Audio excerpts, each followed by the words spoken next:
Well, welcome to Mornings with Michele. I'm Michele Foster. So grateful for you checking in on us today, and I'm excited to share with you a beautiful, beautiful woman. Rebecca Munoz is coming to us live from New Mexico, and her story is fabulous. I've had the pleasure of knowing Rebecca now for well over 6 years, and whenever her voice, whenever I think of her, comes to my brain, I just get a feeling of love. So let me give you a little bit of Rebecca. First and foremost, welcome, Rebecca. Thank you so much, Michele, for having me on your show this morning. I'm so grateful. Well, we're so grateful that you took the time to share who you are. I know you'll inspire and influence many of my viewers. So let's give a little bit of background on you, shall we? Sure. Okay. Rebecca Munoz has spent her lifetime seeking answers to the meaning of her existence, thoroughly questioning the meaning of life and searching for something bigger than the confined world that many choose to live in. Her entire life has been dedicated to finding purpose through self-exploration, movement, and internal, external change. Her constant change of environments has allowed her to adapt well and transform through this rapid changing time. Her life experiences have allowed her to explore different facets of worldly living that has ultimately transformed and given her a new perspective on life. 4 years ago, she transitioned out of her career in the corporate fashion world to pursue her calling to serve others. She now devotes her time to her personal growth and the raising of human consciousness, teaching holistic health and plant-based living practices. She takes a multifaceted approach to giving back and freely expressing her gifts through writing, adventure, travel, spoken word, photography, and philanthropic work. This is the work that fuels her ability to serve others. So, Rebecca, I'd like to start just with a simple question. Are you happy? Yes. Tell me a little bit about your happiness. It's actually been a very long journey to this place in my life, and I can't tell you enough how grateful I am just to have woken up this morning and to have a place to lay my head every day and to be surrounded by people that absolutely love and support me in every aspect of my life. And let me stop you there for a second, because that sounds beautiful, and hopefully most of us wake up in the morning. I know I have to be conscious of this focus, that we're grateful to wake up. But when you say you're around loving, supporting people, has it always been that way? Like, are you just one of the lucky ones? No, actually, I've had to work really hard at my relationships. And I think that's one of the things that as a humanity, we've kind of lost. We become so self-absorbed oftentimes in our personal world that we forget what's really important. And at a very young age, I actually left my hometown here in Las Cruces, New Mexico. And my dream was always to just chase my career and chase my own personal happiness as to what I thought was happiness at the time. And so with that distance, because I left from Las Cruces to Chicago, and that's a huge jump for an 18-year-old, right? Wow, absolutely. Fresh out of high school Wow. and not knowing anyone in the city. Actually, the very first relationship that I started to establish was with my admissions counselor at the art school that I went to. And when I moved there, I moved straight into student housing. So a few weeks before my transition, I started to find out who was going to be living with me, because it was going to be a quarters of 4 women, 4 girls. And so I reached out to one of the girls that I was going to be living with. And that was the very first person outside of my admissions counselor that I was going to know there. So have you always been a person, is that just in your personality? Have you always been a person that just like goes for it?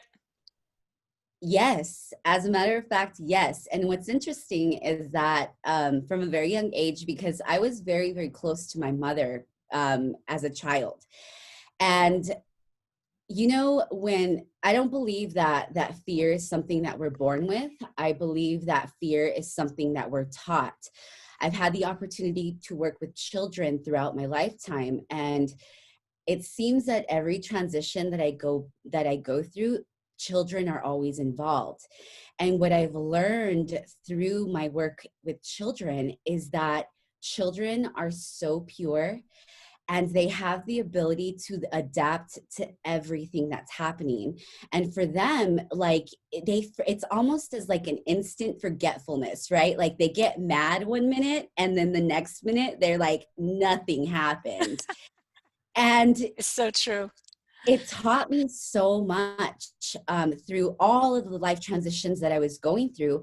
But what I do remember about my childhood is that although, like, as I was getting older, fears were starting to be instilled in me, I seemed to always go back to the things that made me feel good inside. So I wasn't really as easily influenced by the crowd, but I was influenced by things that really like made me feel good, like creativity and music and dancing, and all those things were restricted for me because I actually grew up in an apostolic household, which it doesn't mean anything to anybody, but it was a very I felt that it was very confined um, religious practices. And as I got older, I started to kind of rebel against those teachings. Mm, And it was very close to home because my father was a minister, and he was a minister me coming into this world. mm. So I was introduced to Wow. these practices from a very young age. And so I was telling my mother a few weeks ago, I said, you know what? I was like, the reason why I strayed away from church and God for so long, I was like, because it was forced upon me. Mm, And it was different for you because you actually had that coming to Jesus moment where you lived your life and you realized that outside of God, we have nothing. And it might mean different. God is different to everyone. right. But I was like, you chose that. You chose the apostolic religion. And when I came into this world, I didn't get to choose. At least I thought I didn't. And so What was her we response? What was her response? she was like, you're right. Mm, And I left and rebelled and did my thing. Once I left my home quarters, right? I just wanted to be free. I just wanted to be free. And with that separation, it grew a big distance with my family. And naturally, with distance, that's going to happen. And then I was going against everything that they taught me to believe. mm. So naturally, my parents, I felt like there was a lot of judgment against everything that I was doing. And I just wanted to live my life, and I wanted to be understood. And through that, trying to be understood, I was really separating myself from a lot of people that genuinely wanted the best for me. And who is that? Usually your parents, because they know you so well. I mean, they birthed you, they brought you into this world. Let me ask you And a so, question. When you said that you just wanted to be understood, potentially by yourself first? absolutely. Yeah. Most importantly. And so that's really where I went into this journey of self-discovery. And What's that mean? What does that mean? um, just doing everything that felt right for me. And even though it didn't make sense for anyone else, because I can tell you, Michelle, that I've had like several identities over Yeah. the course of my life. Like, I look back at pictures from when I was like 21, and I can't even believe that it was me. And that was the phase that I needed to go through during that part of my life to become the person that I am today. And you just don't understand that oftentimes when things are unfolding, because let me tell you that I went the wrong direction so many times. Like, I was going the opposite direction of everybody else, and it was a very lonely road. And So let me ask you this. So the measure of scale based on, like you said, you're going against and it was lonely. Is the measure of scale the feeling of joy versus not joy? um I think that for me, it was just doing what felt right for me. Like, So it you was know, definitely an emotion. It was an emotion. Yeah, it was just like this is what I can conceptualize, and if nobody understands it, that's okay. And then oftentimes when I was trying to fit in is when like I just felt very out of alignment. Like I was sick all the time, you know, like I started to gain a ton of weight. I started to get into massive amounts of debt because I was trying to chase something, like an external factor that was going to bring some type of satisfaction to my life. And when I would attain those things, I felt a little bit empty. And then it was like on to the next thing, right? And so I lived that vicious cycle for quite a while. I think a And lot of people do. I think a well, lot of people live externally. absolutely. Well, life is very cyclical. If you think about the fashion industry, if you think about historically, all these times that we're living in now have happened Right, already. right. It's just a different time. And so in my bio, when I said that I've been able to adapt to changing times, that's because I knew that life was always changing. So I needed to get with it. Like I needed to get with the program and to really adapt to what was happening. And you know what I found? That happiness and joy that I was seeking was here all along. Like I didn't need to do anything outside of myself to feel that satisfaction. And I really started to feel that when I started to let go of everything. This morning, I had a memory of a Facebook Live that I did last year, this day last year. It was on a Sunday. And I titled the message, My Journey to Minimalism. Mm. And being from the fashion industry, that's an oxymoron, Right, no right? kidding. Like that'll put that industry out of business. Nobody goes minimalist Right. working in the fashion industry. We're actually taught as a humanity to consume. And it's actually pretty sickening, to be honest with you. I remember watching this documentary on Netflix called The True Cost. And working in the industry gave me a different perspective of what was really happening behind the scenes versus to what we see when we actually go to a retailer or to consume online. And being taken through that process, and even having the opportunity to go to China and to Vietnam and to see the back end of things, I was like, this doesn't feel very fulfilling to me. This isn't something that I want to be known for, teaching people how to consume and to be in debt and to have things that they don't even need. You know what I mean? And so when I got out of the industry, God really started speaking to me in so many different ways. I mean, humanitarian work has always been a part of my existence, but not like this. And 3 years ago, I went to Guatemala for the very first time. And I was introduced to this opportunity through a food kitchen. I was serving at a food kitchen in Mesa, Arizona. And they say that when you're on that path, you'll always experience people. I like to call them my earth angels, Mm-hmm. and people that always come, you know, into your existence and they teach you something. And Carolyn is one of she's like literally like that earth angel that came into my life when I was living in Arizona and just showed me. Like she showed me the way. She says I showed her the way, but she showed me the way. And so I met her at the food kitchen, and instantly we just we gravitated towards each other, and we served in the same station. We were actually serving desserts. And so at the end of the serving session, we found that we both had a passion for serving.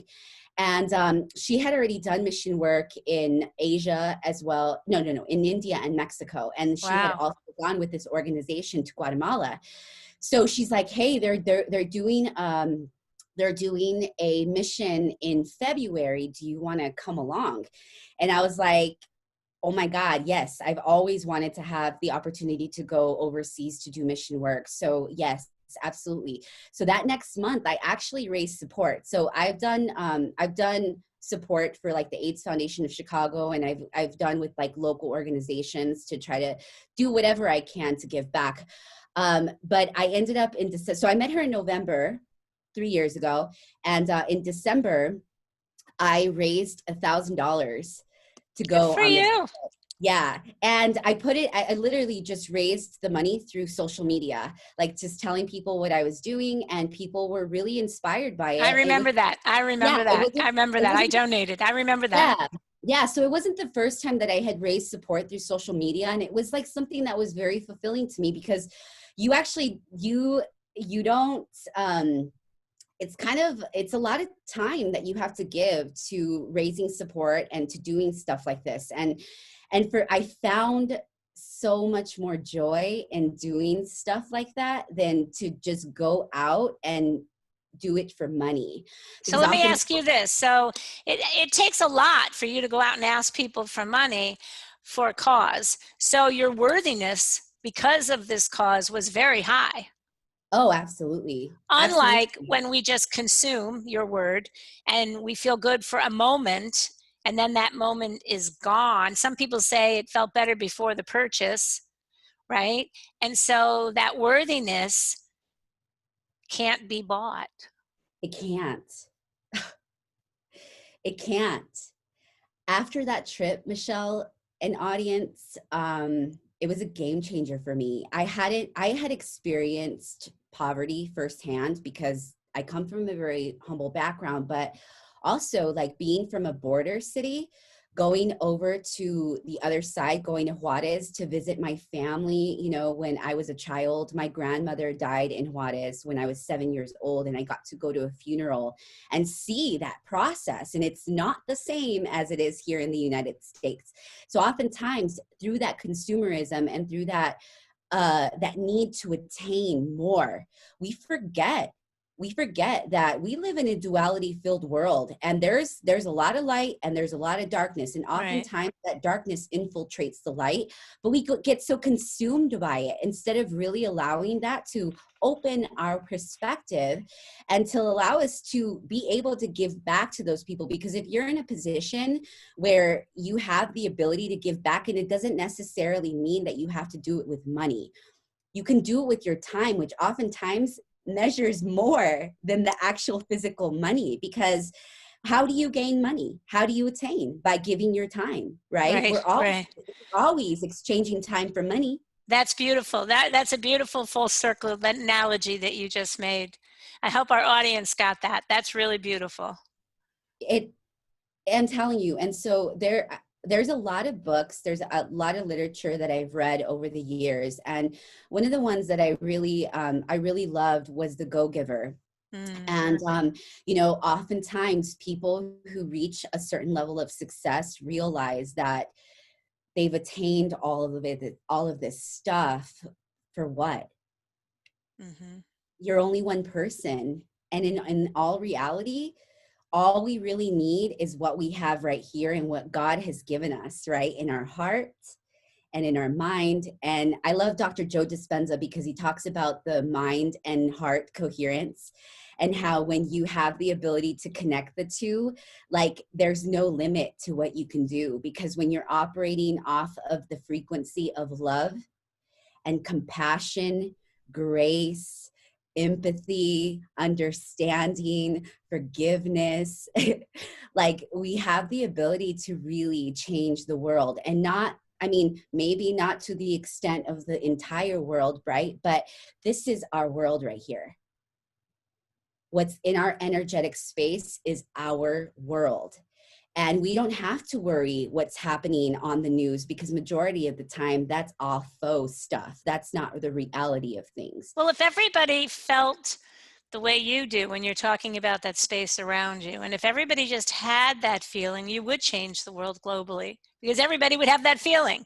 Absolutely. Yes. And it's a domino effect, Right. right? Like the power of words and the power of a story can change. Like I did this story one time, and I remembered this scripture. I know that you read your word, and I'm actually in 30 days of Proverbs right now. And if you don't necessarily have to be religious, but if you are a person who is seeking understanding and your life's philosophy, dig into the book of Proverbs, because that will change your life. But there's a scripture that it's very simple yet very profound that says, faith the size of a mustard seed can move Mm. mountains. Faith Mm. the size of the mustard seed is like super duper tiny. You know what I mean? Faith the size of a mustard seed can move mountains. So when you just have an itsy bitsy little piece of faith in you, that inspires so much movement in your life, and you realize that you don't need anything. I'm actually going to tell you the story really quick. And only because I got the permission of this woman to share her story. Beautiful. But yesterday, I posted something on my Facebook, and I'm all about creating that movement to give back. And a few months ago, this woman reached out to me on Facebook, and I have a lot of followers that I've never met in person. And I think that it's because I've lived my life so freely, it's really inspired people to do the same and to really follow what I'm doing. And so she reached out to me, and it just so happened that she lives here in Las Cruces, or she did. So I made it a point to go and meet with her. So I took her out for coffee one morning, and I quickly learned that she was a mother of 7 children. Wow. And she's younger than me. I'm 35. And so, you know, for her to have 7 children in her early 30s, that's kind of a big deal. And when I think about Kind of a big deal. It's a big deal. It's a big deal. I remind her, like, you are a warrior woman. Like, there's nothing that you cannot do. And if you are being taken through this path right now, it's because you have the capacity to do it. Right. Not everybody does. I don't even have one. The thought of one, like, it's a little overwhelming, but because I've worked with kids, like, I know that I can handle it, but actually having them in your space is a different story. So this woman doesn't really get a break, you know, and over the course of my relationship with her, it's been a few months, like, I had the opportunity to spend time with her and her beautiful children. And I took pictures of them one day and I posted them on my Instagram. And I just always really taken back by how pure children are, and how no matter what condition they live in, they are happy. Like, going to Juarez, going to Guatemala, going to China, seeing these kids in different economic levels, right? Like, it doesn't matter Right. where they lived, what they had, usually always smiling and joyful and happy, right? The conditions that they were living in was unfortunate. They weren't living in the best conditions. And I quickly learned over the course of our relationship that she was struggling financially. And with 7 babies, that's tough. tough. And so 3 months ago, the spouse stopped paying the rent because things just got difficult. And over the course of this pandemic, I mean, a lot of people have been losing their businesses, been losing their homes, you know, like, may not have a lot of food to eat, maybe on the street, you know what I mean? And she was evicted on Friday. Ugh. And the sheriffs gave her 15 minutes to get her stuff together and get out of the house. A few weeks prior to that, she called me. I was in the middle of a meeting and her van had broken down. And I mean, it was going to be too expensive to fix the van, and they didn't have the money to fix it. So they just didn't. And so she hasn't had a vehicle. Her rent hadn't been paid, and no help. Wow. And so, you know, the sheriffs, when they went to her house on Friday, she thought that she had until Monday to get. So she was like selling stuff, like purging stuff, making sure that, because she knew she wasn't going to be able to take anything. She didn't know where really she was going to go. And so when they told her that she had 15 minutes to leave, like, That's unbelievable. Her first instinct was to just like get her stuff together, get what was on their children's back, and like go out to the street, to the sidewalk, because she wasn't going to be on the property anymore, but she was going to, you know, she had to be out. So she called a childhood friend that she had known from church, and that woman instantly canceled all of her meetings for the day, because she's an esthetician and she has clients that come to her home, and so she ended up coming to pick her up and taking her to her aunt's house. But so 2 days passed. She calls me on Sunday and tells me her story. And wow. I'm thinking back, Michele, like, what do you do Wow. When somebody's going through that and you realize that you have a voice, like you have a voice to be able to get this story out, and to know that not every person that goes through experiences like this is a bad person. Like this mother is so loving. Like she would have given anything to make sure that her kids Right. had She didn't do anything wrong. didn't do anything wrong. It was just a circumstance that often, because everything that you go through right now is led by choices. We have a choice every single day to find a new perspective as to what's going on. And knowing that everything that's happening right now is the only thing that's happening. And when you're calm through your circumstance, you're able to hear that voice, right? That tells you what it is that you need to do to get to that next step. So literally, like if we're living our life minute by minute, we're able to make choices that are going to influence our everyday, right? So the days moving forward, if God gives us the opportunity to see another day, right? So every choice that we're making gives us the opportunity to have a beautiful life unfolding, you know, and it's through our perspective. Wayne Dyer says that when you change the way you look at things, the things you look at change. It's beautiful. And having this conversation with her when she was telling me her story, she was bawling her eyes out, right? And I'm thankful that God has stripped me away from everything, and not to we have come to live life more abundantly, right? And it's not through material possessions. It's through our experiences, through our knowledge, through our wisdom. Proverbs will tell you that all the wealth that you need is through the wisdom that you gain through your experiences. And just sharing that word with her and telling her that everything was going to be okay, that I mean, her friend came and picked her up like that, and she was able to find a place to stay, and she wasn't on the streets. That's beautiful. Although she was left with nothing, Right. needing nothing attracts everything, right? Right. Rebecca, how do our listeners follow you? You have a beautiful Instagram account. You really are so enlightening and motivating. Tell the viewers how they can follow you. So I started a movement called Cultured Society, because I believe that although we all are different, we have a different DNA code, we're all the same, and we are so blended and so beautiful and so colorful.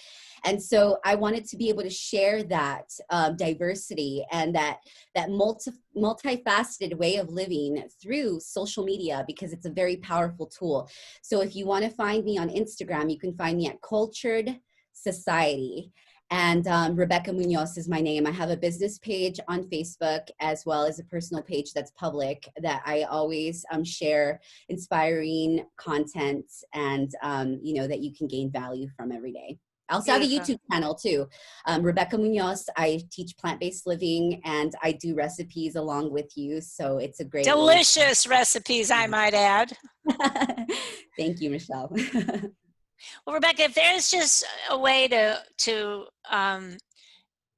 make a point to someone that's listening to your story that maybe just doesn't have that self-worthiness right now to wake up tomorrow and just appreciate that they woke up, what would you say to them?